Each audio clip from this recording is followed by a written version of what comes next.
Not to trade in cliches, but if I had a nickel for every time I said the words, can you imagine if Joe Biden did that? Well, I'd be rich enough to have been invited to Davos.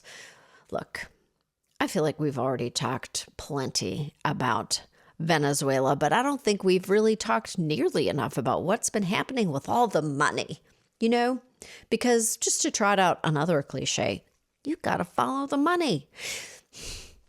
Which is why I have some serious choice words for President Trump. Basically setting up an offshore bank account for the proceeds from the sale of Venezuelan oil that he stole. Where's the account? Qatar, of course.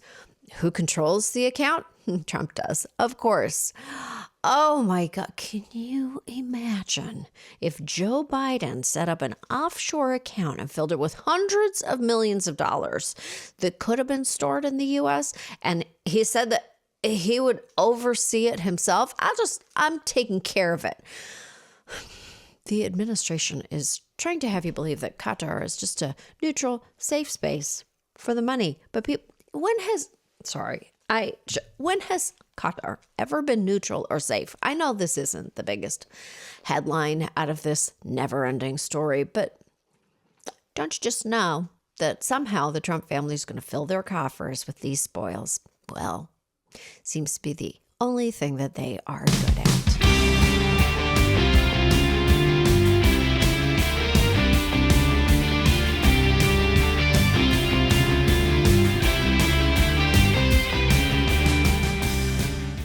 This is Choice Words. I'm Samantha Bee. My guest this week is author George Saunders.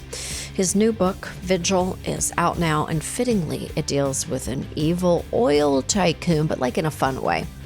They say don't meet your heroes, but finally getting to talk to George was nothing short of it was thrilling for me, okay? I really had a moment. I almost cried twice. Okay.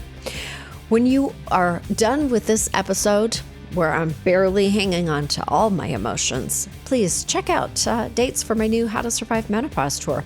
Go to SamanthaBee.com to see if I'm coming to your neck of the woods. Until then, take a listen. Make good choices.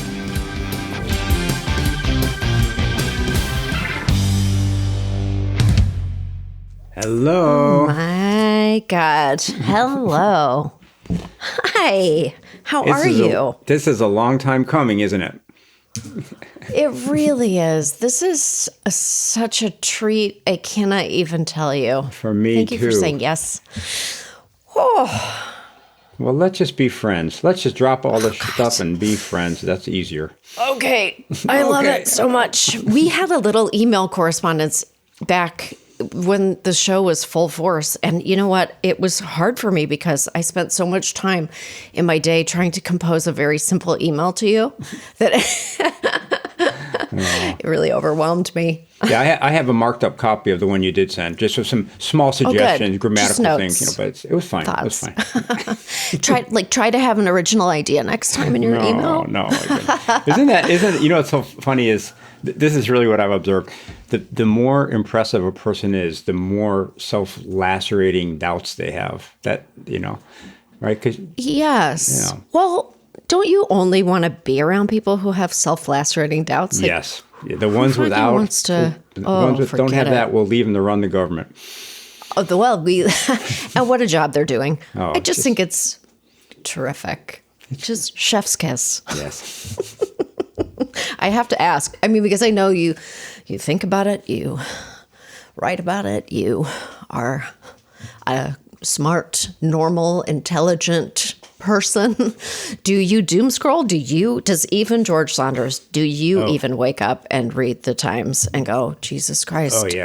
Oh, yeah. 100%. Wow. And my wife, I'm not on any kind of social media, but Paula's on Instagram. Great. And so she keeps me posted. And that's a big decision about whether to start the day that way. But I think these days I'm like, okay, I'm just starting the day that way. So I'm not a moron and sort of take that. But we have our dog, our older dog is sick, and we have a lot of other things going on. So it's really a lot. And I feel like that that undercurrent of governmental stupidity is just like, it makes everything worse. You stub your toe or you drop something. Oh, good.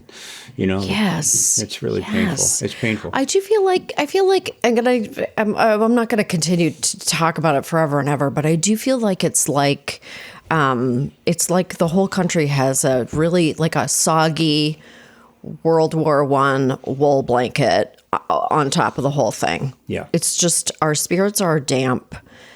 It's so ugly. And you just feel like, I don't know how to contribute. And so the only consolation I'm taking is to say, okay, Mr. Thinker, let's see, this has obviously, the seeds of this have obviously been here forever, certainly during my lifetime. So what is it? That's something you can actually do some real thinking about. That isn't necessary. I mean, it does tend to be partisan, but it doesn't have to be. It can just be intelligent thinking about, like the decline of literacy, maybe, and also some kind of the effects of the media itself and all this. And that's kind of academic when the shit is hitting the fan. But it helps me at least to go, okay, this is not. It actually isn't unimaginable because it happens. So we should be able to imagine it somehow. Yes, and you do talk about that in your interviews, just like kind of like the power of reading and how it can inform how you walk this earth and just the person to person connections that it can form. And when you have like a government, an incurious government, that's it. They just don't. It's not important to them what the lived experience of a person is. Right. They don't read. He barely knows how to. I don't even think he read his own autobiography. I'm saying that in quotes. So how could he have formed those like slender tendrils of empathy in a way? Yeah. I mean, it's kind of interesting for me to think about how the people that I know who are Trump supporters are dealing with his boorishness, like the Greenland stuff. And there's the bad manners and the kind of, because I know I covered the campaigns in 2016, and I ran into a few real stinkers, but not many. Mostly kind of just, for my taste, a little bit uninformed and a little bit fox injected, but courteous people. So I often wonder about when is there going to come a tipping point where, like the crap he did about Reiner, or the flipping off an auto worker, where somebody, some so far Trump supporter goes, you know what, I wouldn't have that guy in my house, But maybe I'm sort of optimistic in that way. But it's the incuriosity, and it's also the idea that if you win an election, say 55 to 45%, and then start behaving like you won at 100%, that in itself is a demonstration that democracy doesn't mean anything to you, because you've given up on trying to persuade the other 45, and in fact you're actively, persecuting them. Anyway, there's not much new to be said, but it's with me all the time. Yeah, me too. I remember, years ago, actually interviewing people who had worked for him at Mar-a-Lago, who he had treated with, just mostly disregard, like politeness, but disregard. And he had done something, and I can't even remember what it was, but it was ridiculous and it was cruel and it was stupid. And so they were speaking about their experience, like working directly with him. And many of the women who were in his charge, who were just like doing the housekeeping at Mar-a-Lago, had literally strapped their babies to their backs and walked to America from Guatemala to escape like the most horrific living conditions imaginable. Images that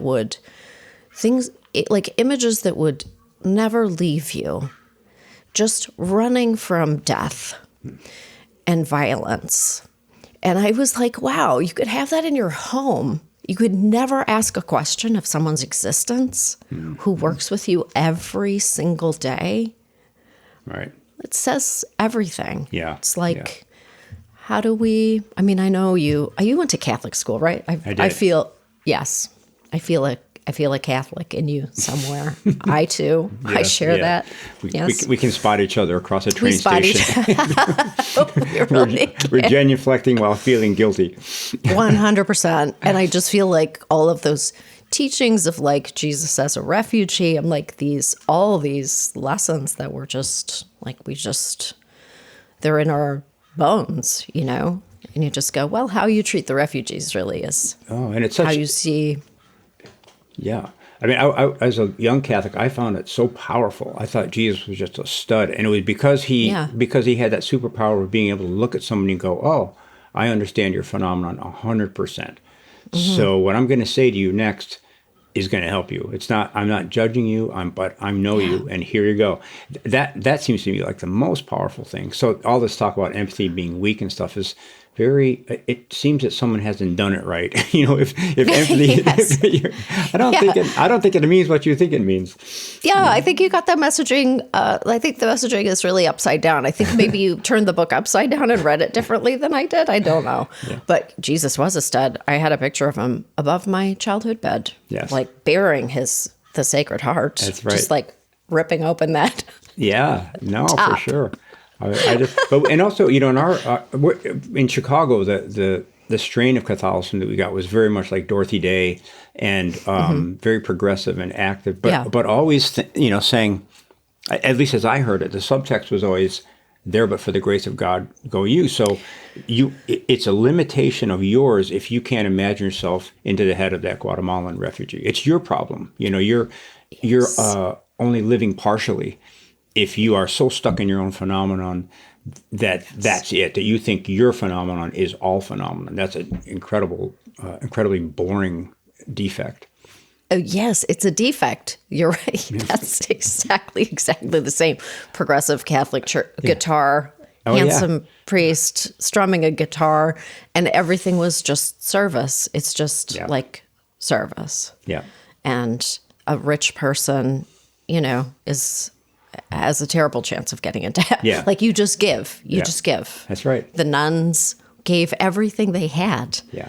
If you gave them something, they would just give it away to someone else. Yeah. Like that's for all it's powerful, but for all the failings and for all the tragedies. And yes, I acknowledge all of that. There's a duality there, but like those progressive messages are the life of the church. And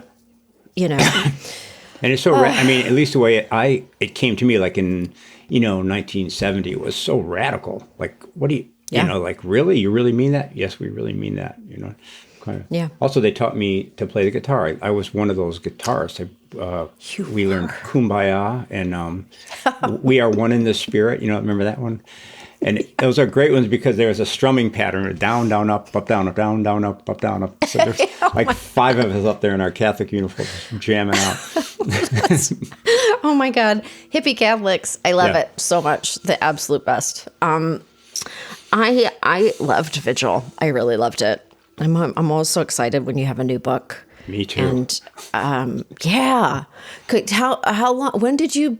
I love to talk about process too. I love to talk about like where you write, what it feels like, how much time you spend. Like I like those kind of like practical, pragmatic elements of it too. So can I ask when you conceived of the book, or like how does inspiration strike you? Like, are you you jotting down notes? Are you dog-earing pages of things and coming back to them? Like, how long do you sit with an idea? No, so I like to sort of, the ideas will sort of come up and I'm like, maybe, but I don't want to, waste a year. So just go away and come back later. And then the idea will come back 2 or 3 times. And then the main thing is just a little feeling of, it's a combination of excitement, like I can do this. I can find a voice to do it, which I'm sure must be true in stand-up and comedy too, that like that fruitful voice, where you don't know what you're going to say, but you'll have a language. And then there's also a little bit of like, oh, that's going to be hard. And I like, that if it's like, oh, I can do that and it'll be so easy, then I'm not trusting it. So this one was kind of like, as I remember it, it was almost like funny. I'm not funny, but I was watching, and then there was a period of weather disasters that were just lining up one after the next, like really like, wow. And I thought about that kind of generation of guys, who in the 90s and 2000s were working so hard to deny climate change and spending a lot of money and doing a lot of diabolical things. And I just thought, oh, what would it be like if you were like 80 and you're in that phase of life where you kind of start to, get weaker and maybe reconsider your choices. And then you turn on the news and it's like, yes, your life work sucked. So that was just the kind of thought experiment. And then I went, yeah, that could be good, but it's kind of preachy. And so then I just was sort of, then I'll just keep it a little closer to my head. Like, okay, we'll go back to that and think about it. And I'm kind of waiting for specifics to come out of the woodwork. Like in this case, he could be an oil guy. You were an oil guy. That would help you with the voice. So that was another step along the way. And then finally, I'll just sit down and try it. So I went up to our house in Santa Cruz and had a week retreat where I just was like, okay, I'm going to spend 10 or 12 hours a day just messing with this and seeing if it comes alive. Because for me, at that point, I always quote this Flannery O'Connor thing. She says, a writer can choose what he writes, but he can't choose what he makes live. So you can have all the theoretical reasons why this would be a good project or an important project or something, and if it doesn't start on fire, then it's just garbage. It's just typing. So I'm kind of waiting for that moment when it comes alive for me. Right. And then do you seek confirmation that it's something, that there's something there, like, or do you hold it like a little nut to yourself, like a little walnut? You just work and work and work, or do you? Oh, you mean share confirmation from somebody else? Yeah, from your wife. Do you go like, what do you think about these 4 pages? Do you think I got something here? No, I don't do that. I wait. I feel like if I do that and she likes it, then I'm locked in, maybe before I want to be. And if she doesn't like it, then I abandon it. So I feel like it's part of our contract is I'm going to hold on to it way too long, actually. It's going to be done and done and done. Then I'm going to offer it to her. And she has such an honest heart, and she's such a good reader that if she is moved by it, then we're good. If not, then I have to kind of reconsider. But I love to keep it to myself because I do a lot of mad revising, So, and I want to have complete freedom to keep doing that. Like if I don't want any voice in my head except mine saying, just make it good. Just find the way to do it. So that kind of relative freedom is really important. And when you're writing like that, when you're doing a first retreat and you're really just, well, in our family, because my husband's a writer too, we vomit onto the page. We're like, let's just vomit onto the page. When you're in that phase, do you block out other reading? Are you reading other things, or are you just like, I just go into a black box? Yeah, it's sort of whatever, like if I read something else, I've got sort of I started really writing for real at work in this tech writing job years ago. And I think I made some kind of neurological firewall. So as soon as I say I'm in that sort of, sacred writing space, everything else shuts off. So I could just have been reading something and it shuts off, or I can just be doing some kind of other work and I just go over that wall and then it's all quiet. So I don't worry about that too much. I mean, if there was something really stylistically powerful, I might avoid that because it would. But I mean, my other thing is the vomit draft is fine, and then your powers of revision are going to alter it anyway. So even if you start off imitating somebody, you're going to revise that out. I'm a real anxious person. So for me, a lot of my writing approach has to do with just minimizing all sources of anxiety. So I kind of like, it'll be fine. It'll be fine. Just, just keep working. It'll be fine. And all of the worries that one might have, I'm like, yeah, I'll just work through it. And, otherwise I couldn't start because the anxiety is so available to me. I like that so much. Can I tell you something? I do that too, kind of. I just block it. It's almost like, I don't know if it's like this for you. I don't want to say it's like a membrane or like a gill or something like that, but sometimes I have to like physically push negative thoughts out. It's almost like, just like, nope, like just create no space for it and don't allow it to 100%. Yeah, because I think there's part of me that's so ambitious that I just don't want to fail for stupid reasons. Like I don't want to fail because I'm neurotic, or that thing where if you have a little success, you beat yourself up. I'm happy to do that as a person. I do it all the time. But as an artist, I just don't have, maybe because I started late, I don't want to, like one of these guys who scores a touchdown and then drops the ball too soon. Like, right. I don't want to, you don't want to be, that's not cool, So I just want to be a good, responsible player who carries the ball in both arms over the goal line. Right. And for me, that includes not getting hung up on the traps that do present. Of course they present. And like you're saying, you just go, nah, how about we don't? How about we don't do that? Right. In the name of a more energetic artistic practice, Yeah, like let them in other places. Like you can let all your terrible inner voices in when you're just like trying to get dressed for an event or something, and you can be like, these pants are too, God damn it. Right. Or whatever. Because we have that choice. I mean, I think that's part of the Stoic philosophy is, of course, you have all kinds of thoughts. Mm-hmm. We all do. And especially, I think, people like us who are kind of in the business of generating voice, of course, you have all kinds, and some of them are good and smart and bad, and some of them are politically wrong, and that's okay. Right. But you have the choice to turn off certain voices and turn on other voices, and that, And it's like a muscle too. Like you flex, like you have to. I think you have to develop it. It takes some time to be able to do that. It does.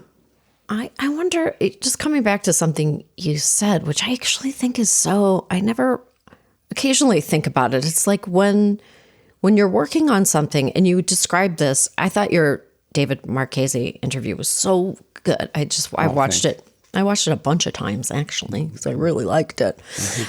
You talk in that interview about when you were first writing, when you were a technical writer, writing on the bus, like 20 minutes a day, voraciously kind of like editing yourself and just like pouring it out. You talk about that period as being very pure. Just writing for the sake of writing. And I felt like I spiritually identified with that process of just doing the thing because you like doing the thing. With like a dream of being a successful writer is almost so far away, right? It's almost unimaginable. Yeah. It was far away, but I had a crazy sense of something, arrogance. Like I was doing it purely for the love of it. Yeah. But maybe in the back I was like, and that's the way you get famous. There was a kind of that was a little bit double, but as you say, it was so far away that it did feel pretty abstract. Okay, well, this one paragraph that you're working on today, is not going to be in the world for a long time. But it was very, very pure. Yeah. Did you have any sense of like?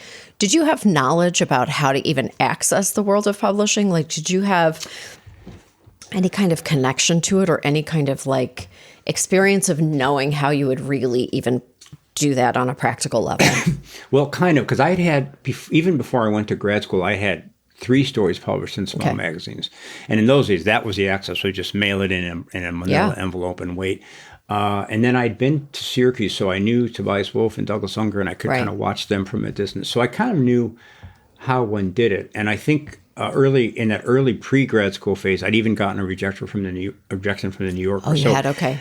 Yeah, and in those days, and I think maybe even now to some extent, I wasn't too anxious about the pipeline because I felt I could get stuff to people, and I was sending stuff out, and I was just getting a ton of rejections. So it was, I would say I had, again, arrogance that if I did something good, it wouldn't fail to get noticed. That was, Do you feel, because you're a professor now, do you feel like the pipeline is very different from what it was then? Or what does that experience look like for your students? Yeah, I think, I'm not sure, but I mean, anecdotally, it seems like there are plenty of places to get published, but not too many places where you could publish and get noticed.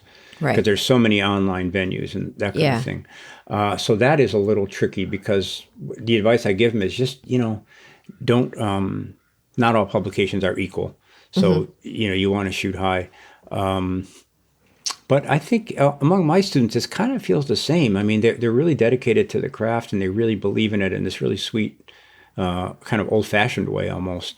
So we can talk, there isn't, we try to not do too much career talk at Syracuse. We let them, we had a donor who gave us a bunch of money to take them as a group, that graduating group, to New York, and they can meet with editors and agents. And that's kind of the first time that we even discuss it. Because the thought is, if you have 3 years of relative concentration, then the doors will open when they need to open. As opposed to, I mean, a young writer who has an agent looking over his shoulder is, maybe not going to make the the long-term decisions that she should. You have that, like those years to like polish the stone.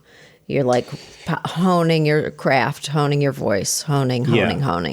Yeah, I always say that they're at that we get something like 700 applications for 6 spots. So at that level, they're pretty polished. But what can happen is a person can, during those 3 years, just start doing something that only they can do. That's a little weird or a little more specialized. Or, often you can feel the moment where somebody opens that little door to their actual life.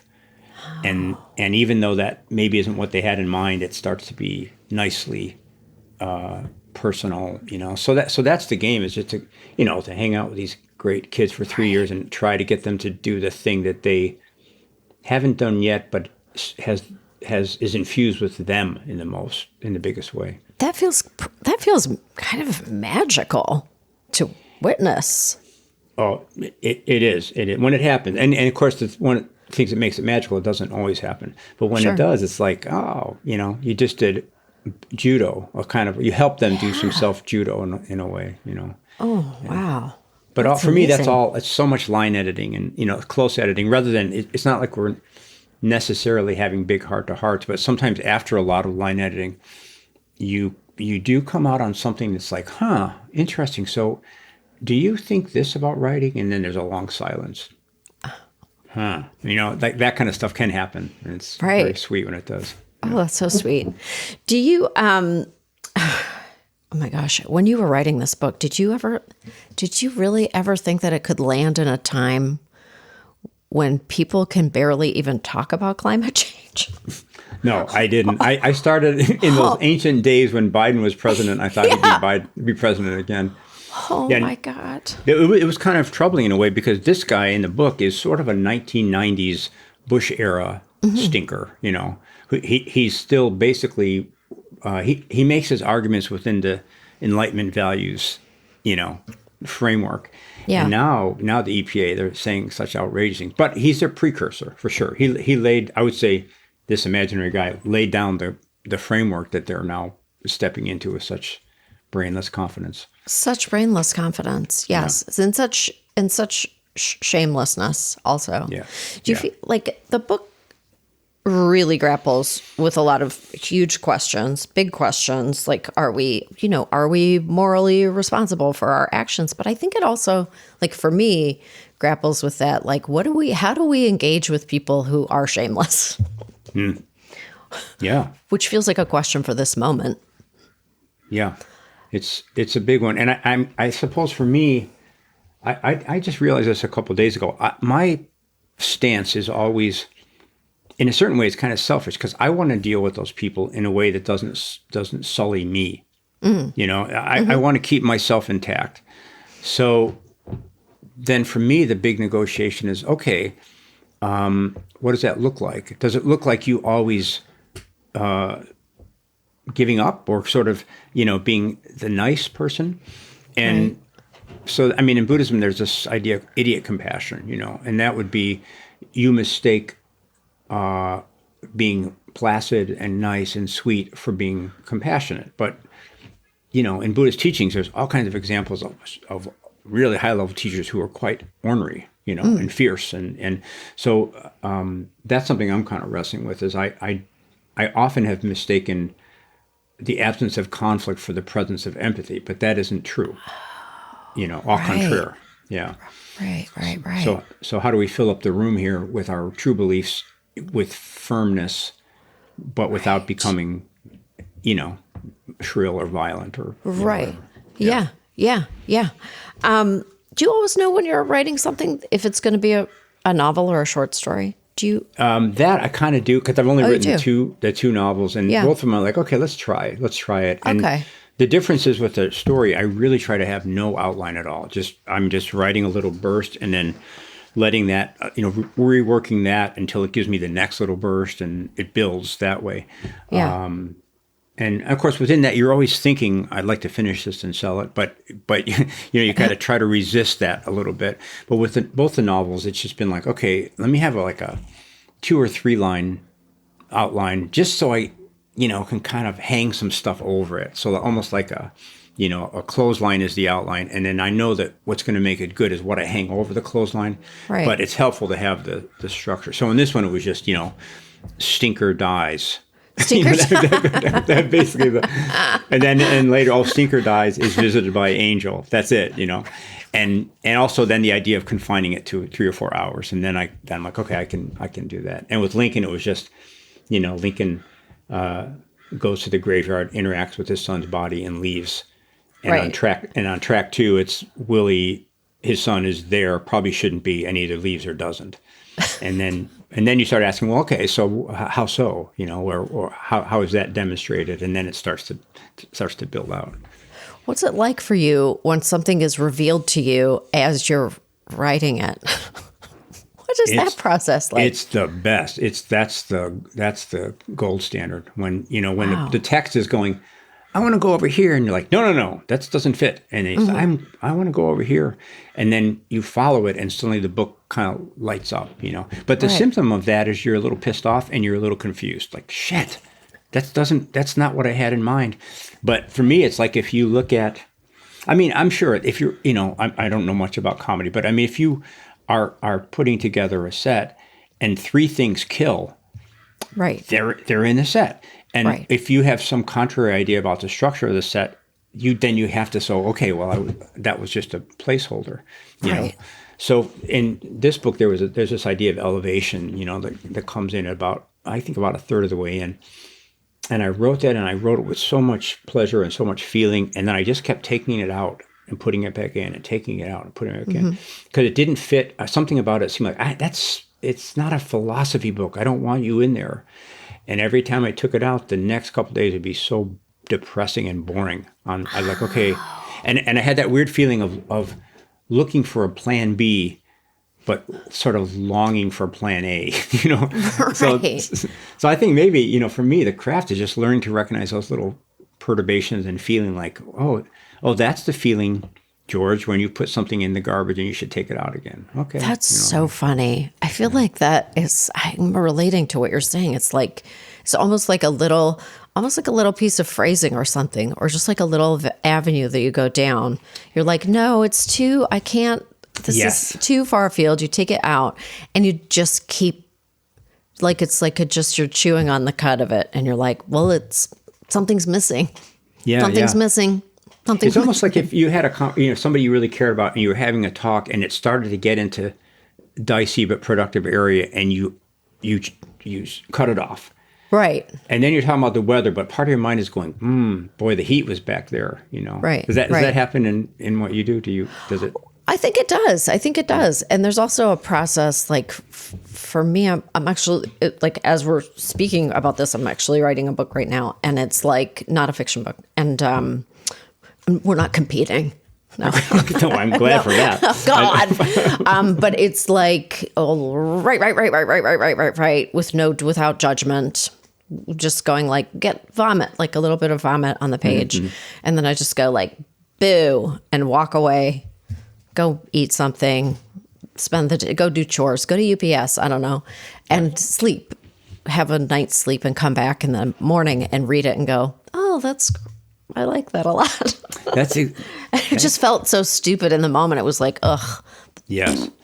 And then you're like, oh no, there's 3 things I'm going to keep for sure. That's exactly it. That's my whole process right there. And trusting that the next day you can discern what's good and what isn't.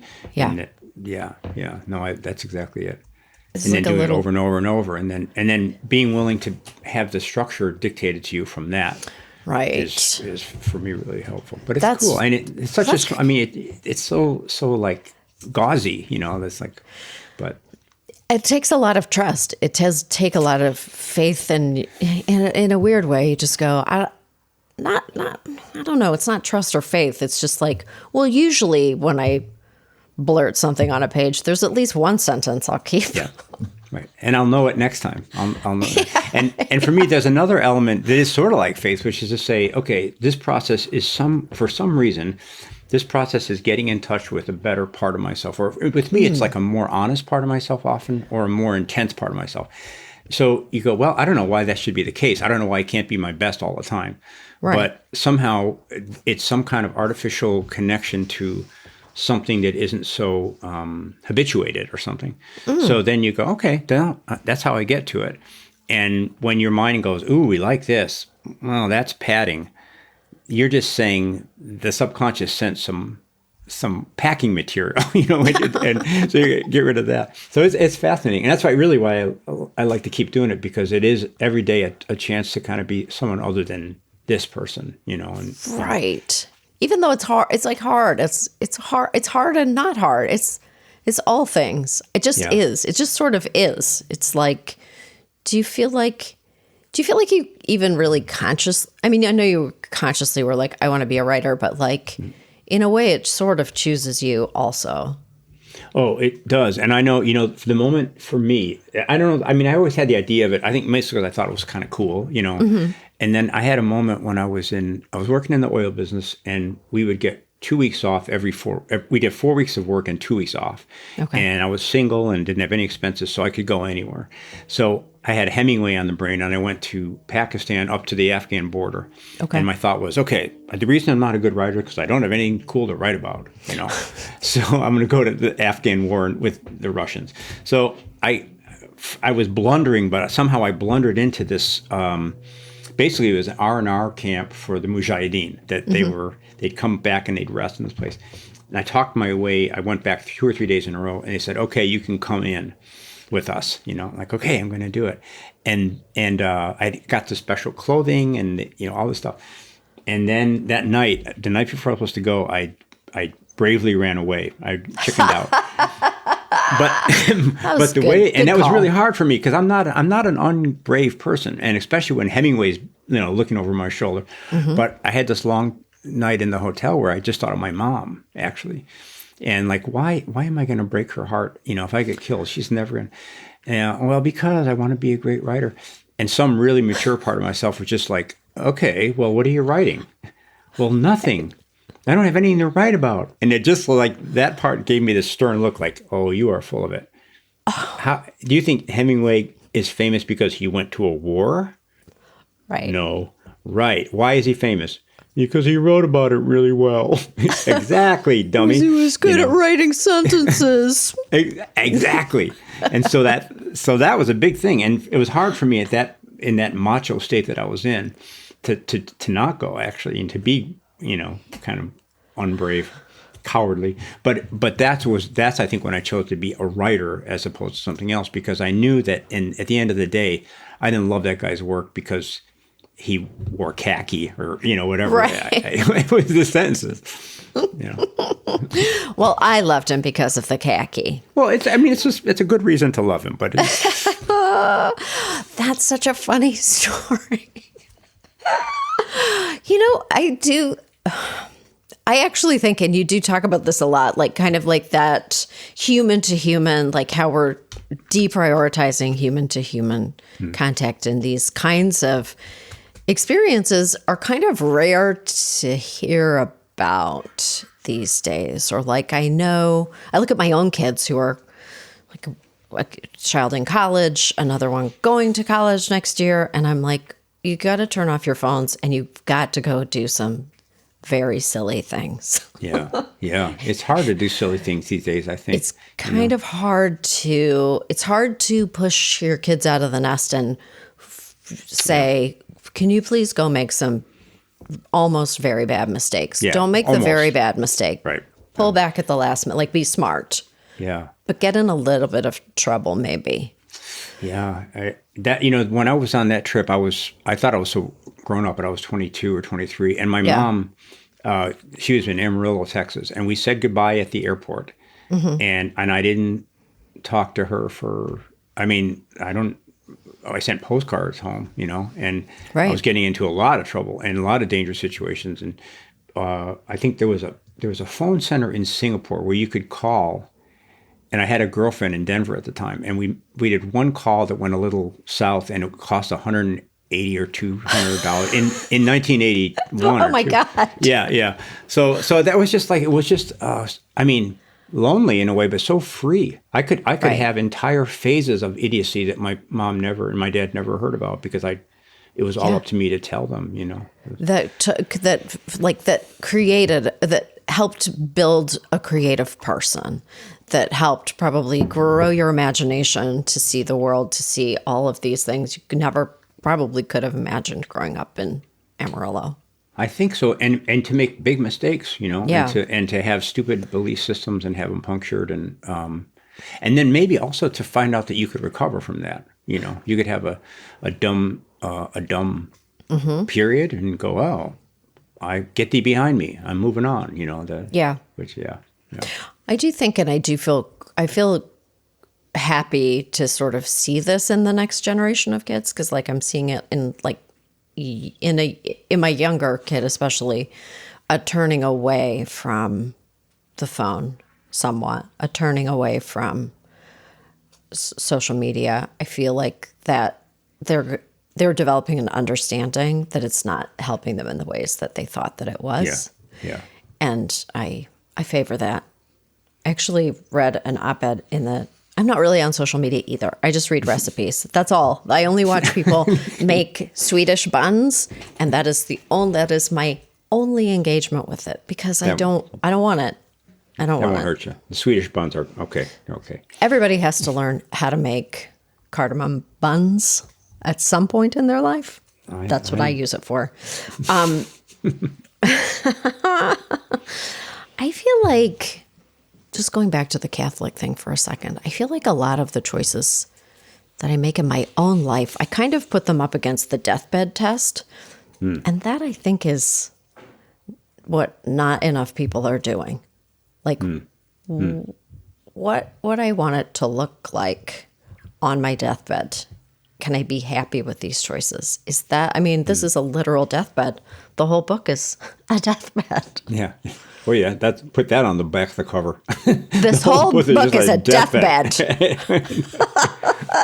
Yeah, no, yeah.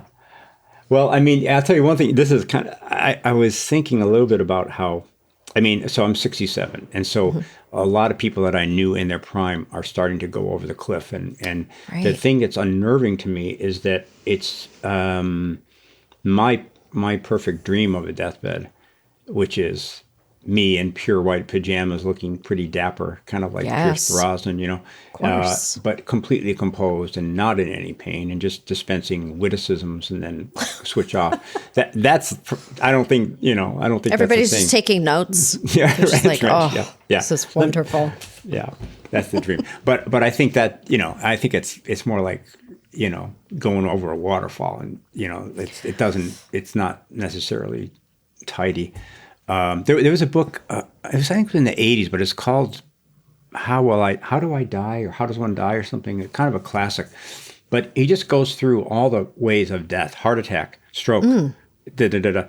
And I would notice as I was reading it, I kept waiting for the last chapter, which would be the easy one, And Right. basically you got to the end, it was like, no, there's not an easy way out, But I do think, to your point, I think we can live in such a way that at least that part of it isn't a torment at the end. Like in that Tolstoy story, Death of Ivan Ilyich, this guy is suffering immensely. And you come to see it's partly physical, but it's also more existential angst. He feels like he's wasted his life.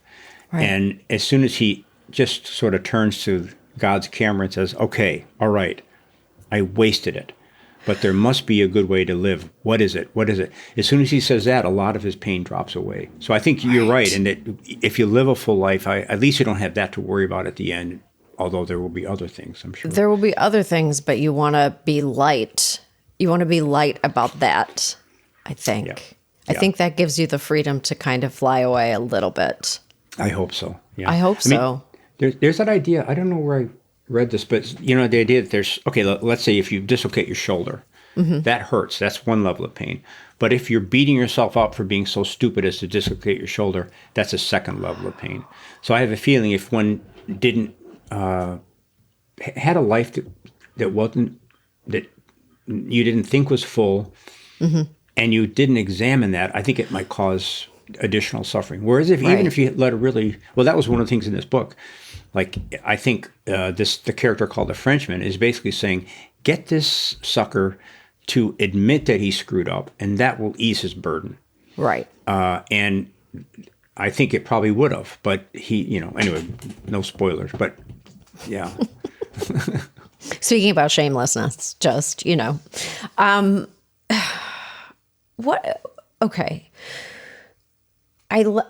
When you, in your interview with David Marchese, he talked about the speech that you gave, the convocation speech about just the power of kindness, and kind of this amazing speech that you gave. And it is timeless, and it feels like kind of like required listening. You can watch it on YouTube. It's really great.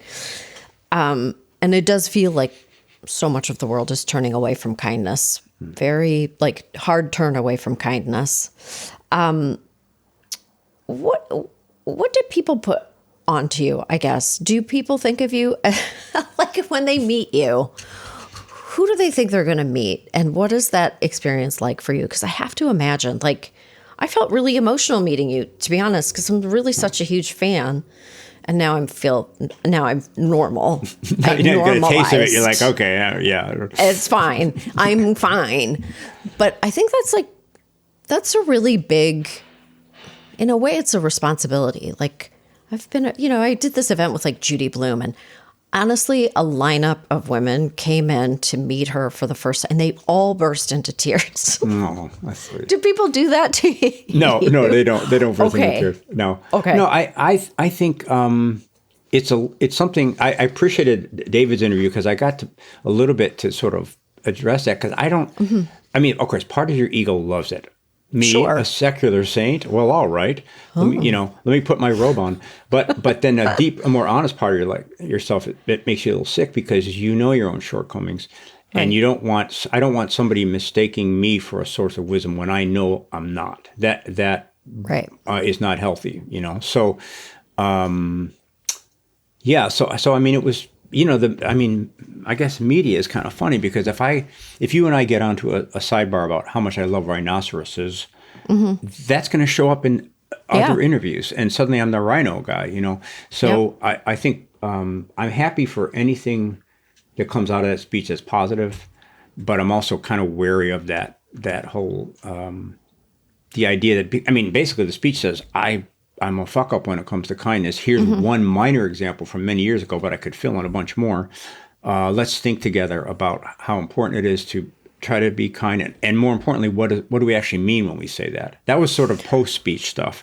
That didn't get into the speech. But kindness, sure, okay.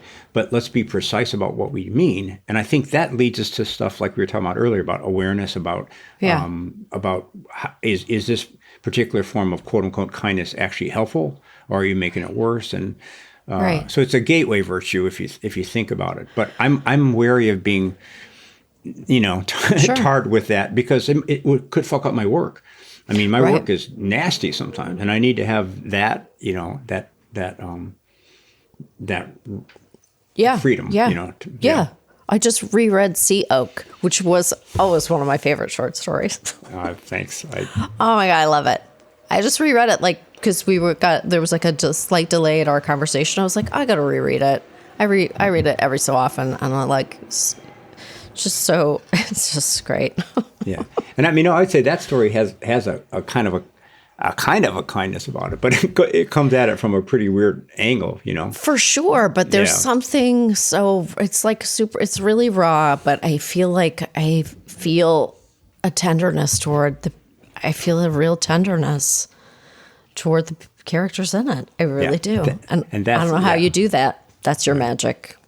Well,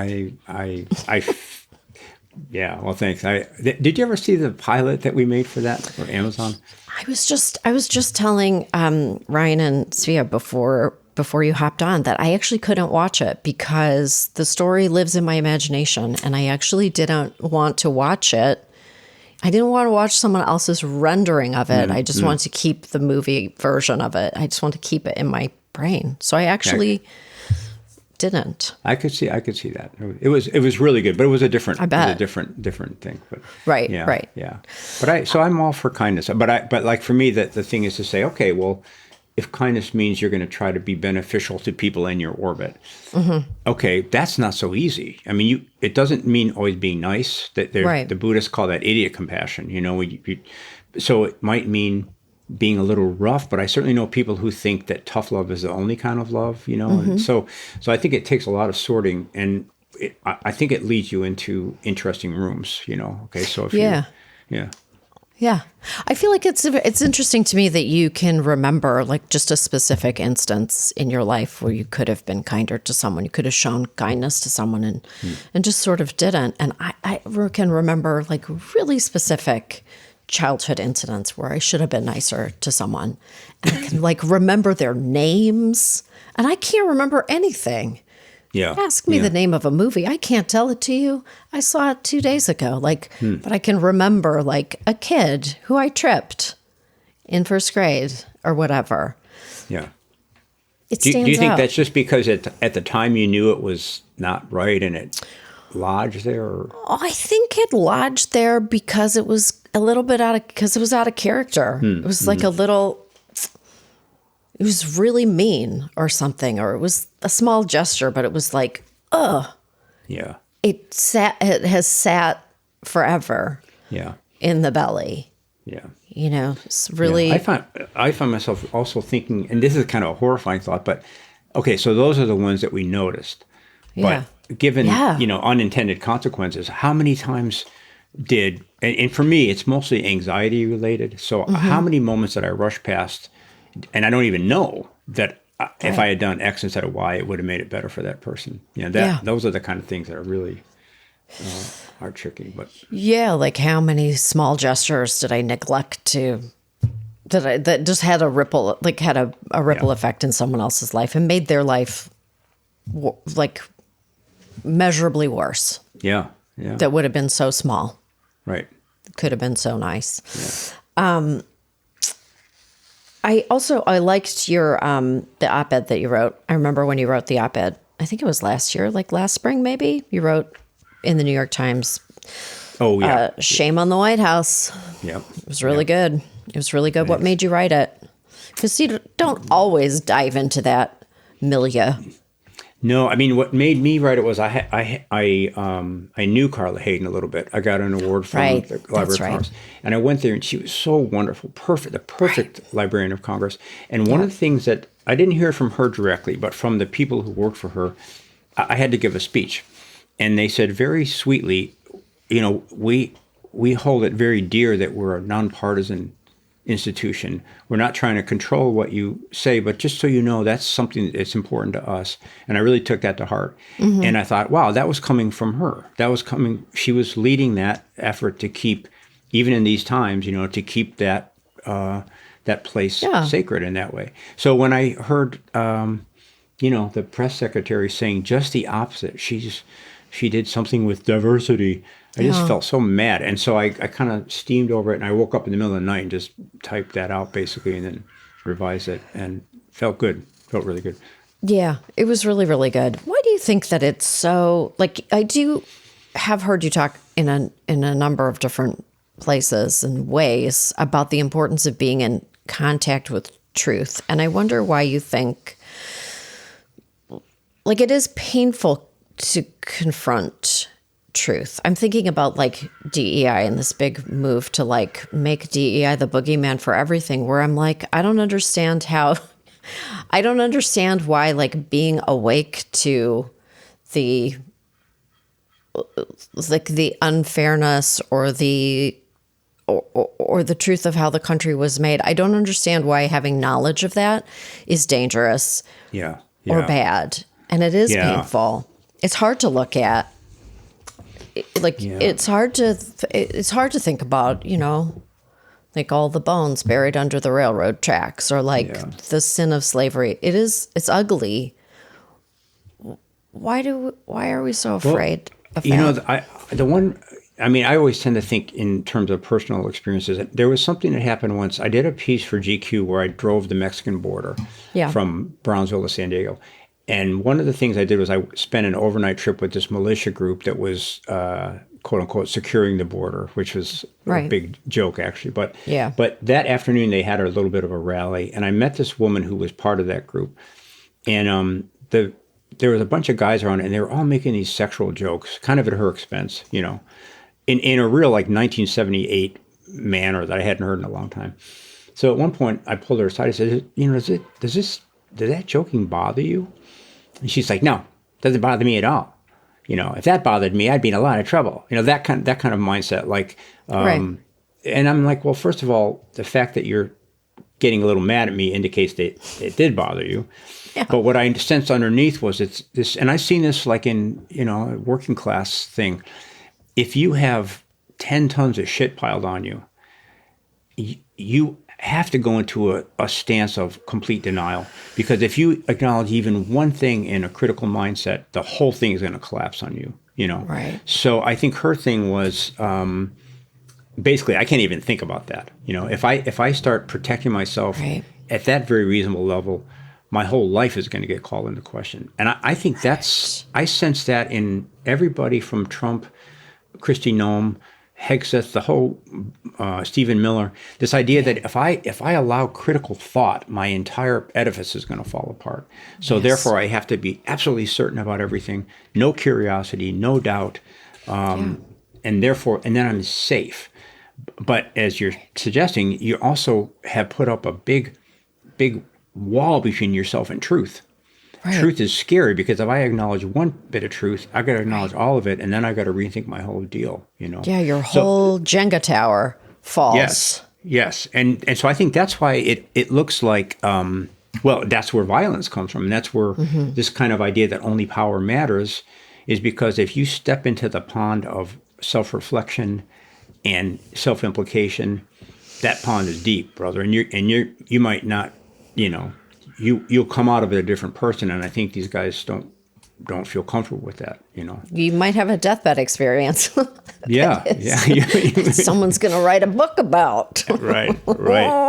Yeah. Oh my God, I could talk to you for 10 hours straight. It was so nice to finally get to talk to you, and really, we'll really do it nice. again soon. Yeah. I really look forward to it, and good luck. And your book tour is just like, it's huge. It's big. But let me also say thank you for what you do, and the clarity and the fun, the fun especially, but the clarity and the truthfulness and the endurance of of just showing us that it's possible to have an intelligent view of the world that has a lot of heart in it. So thank you so much. Well, we have to gather all the helpers and all the people who are like-minded and have reasonable conversations.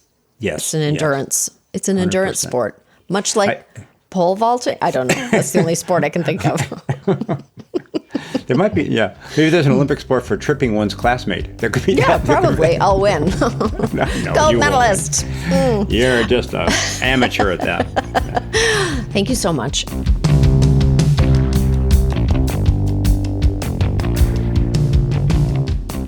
That was George Saunders, and I had no choice but to look up one thing. We were talking about how George wrote an op-ed when Carla Hayden was fired as the Librarian of Congress, and then shit really started hitting the fan, and I wasn't sure if she was ever officially replaced. Well, Todd Blanche, the president's personal attorney, is still serving as acting librarian. That makes sense. I hope his days are full of just shushing people and clearing up crumbs. Oh boy. Thanks for joining us. I'm Samantha Bee. We'll see you next week for some more Choice Words.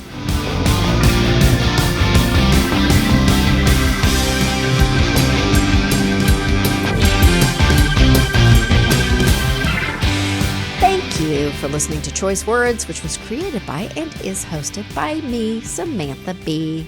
The show is produced by Svea Baron-Reinstein with editing and additional producing by Ryan Connor. We're distributed by Lemonada Media, and you can find me at Real Sam B on Instagram. Follow Choice Words wherever you get your podcasts or listen ad-free on Amazon Music with your Prime membership.